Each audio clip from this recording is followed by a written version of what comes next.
Hello YouTube, welcome once again. দক্ষিণ এশিয়ার ভূরাজনৈতিক পরিমণ্ডলে এই মুহূর্তে সবচেয়ে গুরুত্বপূর্ণ সফরটা ডক্টর মোহাম্মদ ইউনূস দিয়েছেন চায়নাতে, যে সফরকে কেন্দ্র করে ইন্ডিয়ান সোশ্যাল মিডিয়া থেকে শুরু করে ইন্ডিয়ান প্রোপাগান্ডা মিশন সবচেয়ে উপর স্তরে অবস্থান করছে এই মুহূর্তে। ইন্ডিয়ান অ্যাঙ্কর থেকে শুরু করে ইন্ডিয়ান জার্নালিস্ট কিংবা ইন্ডিয়ান যতগুলো পলিটিশিয়ান এবং রিটায়ার্ড মিলিটারি অফিসার রয়েছেন, তারা সম্মিলিতভাবে মূলত ডিসইনফরমেশন ক্যাম্পেইন চালু করে দিয়েছে বাংলাদেশের বিপক্ষে। ঠিক একইভাবে গ্লোবাল জিও পলিটিক্যাল পার্সপেক্টিভে ডক্টর মোহাম্মদ ইউনূসের এই সফর অনেক গুরুত্ব বহন করে, কারণ ইন্দো প্যাসিফিক ওশান কেন্দ্রিক যতগুলো ইস্যু রয়েছে তার সবগুলোর কেন্দ্রে একটা গুরুত্বপূর্ণ পয়েন্ট হচ্ছে বাংলাদেশ। কিভাবে গুরুত্বপূর্ণ পয়েন্ট এবং কেনই বা ইন্ডিয়ার এই সফরকে নিয়ে সবচেয়ে বেশি অরিড রয়েছে এবং কেনই বা বাংলাদেশের জন্য এই সফর একটা মাইল ফলক হয়ে যাচ্ছে এবং আগামী দিনগুলোতে বাংলাদেশ চায়নার রিলেশনের ক্ষেত্রে একটা বড় ধরনের পাথেয় হয়ে থাকবে এই সফর, তার সব কিছু উঠে আসবে আজকের ভিডিওতে। জানতে চাইলে পুরো ভিডিওটি দেখুন অ্যান্ড ততক্ষণ পর্যন্ত আমাদের চ্যানেলটি সাবস্ক্রাইব করে সঙ্গে থাকুন। অ্যান্ড চাইলে আমাকে ফলো করতে পারেন টুইটারে, যেখানে সবচেয়ে বেশি প্রোপাগান্ডা থেকে শুরু করে সব কিছু আপনি দেখতে পান এবং ইন্টারন্যাশনাল রিলেশনে যত ন্যারেটিভ রয়েছে তার সব কিছু মূলত টুইটার থেকেই হয়।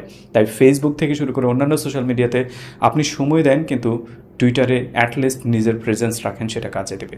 দক্ষিণ এশিয়ার ভূরাজনৈতিক প্রেক্ষাপটে বাংলাদেশ থেকে ডক্টর মোহাম্মদ ইউনূসের চায়না সফরের এই অংশটাকে ক্লিয়ারলি বুঝতে হলে আপনাকে চারটা অ্যাঙ্গেলে টোটালি এটাকে বিশ্লেষণ করতে হবে।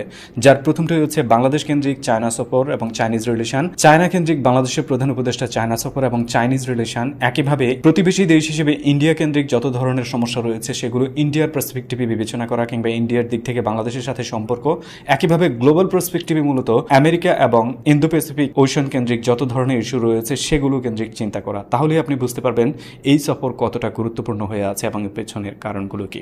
শুরুতেই বাংলাদেশ কেন্দ্রিক চিন্তা করলে এখানে বেশ কয়েকটা ইস্যু প্রথম অংশে জড়িয়ে রয়েছে, যার অন্যতম প্রধান একটা হচ্ছে ইকোনমি এবং ইকোনমিক্যাল ইস্যুগুলো সলভ করা, যার প্রধান অংশে মূলত চায়না আমাদের সবচেয়ে বড় সহযোগী। এই মুহূর্তে বাংলাদেশে ইনভেস্টমেন্ট বলেন কিংবা ফরেন এইড বলেন অথবা ফরেন ইনভেস্টমেন্ট পাশাপাশি যত ধরনের ঋণের কথাই চিন্তা করেন তার সব ক্ষেত্রে মূলত চায়না সবার থেকে এগিয়ে রয়েছে এবং চায়নার ক্রেডিট লাইনটা বাংলাদেশের ইতিহাসেও সর্বোচ্চ অবস্থানে অবস্থান করছে। একইভাবে বাংলাদেশের ইনফ্রাস্ট্রাকচারগত যত ধরনের ডেভেলপমেন্ট রয়েছে তার প্রত্যেকটা প্রান্তে আপনি চায়নাকে খুঁজে পাবেন। সেটা পদ্মা সেতু থেকে শুরু করে রেল লিঙ্ক প্রজেক্ট কিংবা আমাদের রেল ইনফ্রাস্ট্রাকচার থেকে শুরু করে রোড ইনফ্রাস্ট্রাকচার, সব ক্ষেত্রে চায়নার ইনভেস্টমেন্ট রয়েছে। এমনকি চায়নার ইনভেস্টমেন্ট রয়েছে আমাদের এনার্জি সেক্টরেও। তাই প্রত্যেকটা প্রান্তে আপনি চায়নাকে ছাড়া ইনভেস্টমেন্ট রিলেটেড ডেভেলপমেন্টের কথা যত কিছুই চিন্তা করেন তার কোনোটাই ফলপ্রসূ হওয়ার চান্স নেই, কারণ চায়না এখানে সর্বাগ্রে জড়িয়ে আছে আমাদের সাথে। ইনফ্যাক্ট আমাদের ক্রেডিট লাইনের সবচেয়ে বড় ঋণগুলো মূলত চায়না থেকে এসে যাচ্ছে।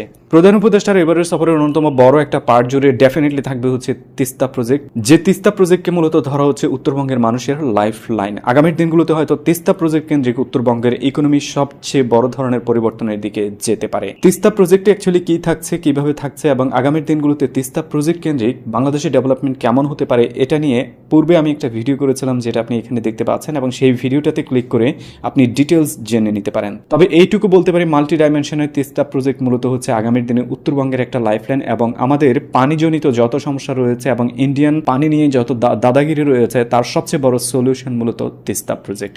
সেই তিস্তা প্রজেক্ট যদি সাইন নাও হয় তবে এটা নিয়ে আলোচনা হবে, এই ব্যাপারে কোনো সন্দেহ নেই এবং আগামীর দিনগুলোতে হয়তোবা এই তিস্তা প্রজেক্ট কেন্দ্রিক কোনো বড় ধরনের সমাধান আসতেও পারে। তিস্তা প্রজেক্টের বাইরে যদি চিন্তা করেন, বাংলাদেশের জন্য সবচেয়ে বড় সমস্যা মূলত হচ্ছে রোহিঙ্গা।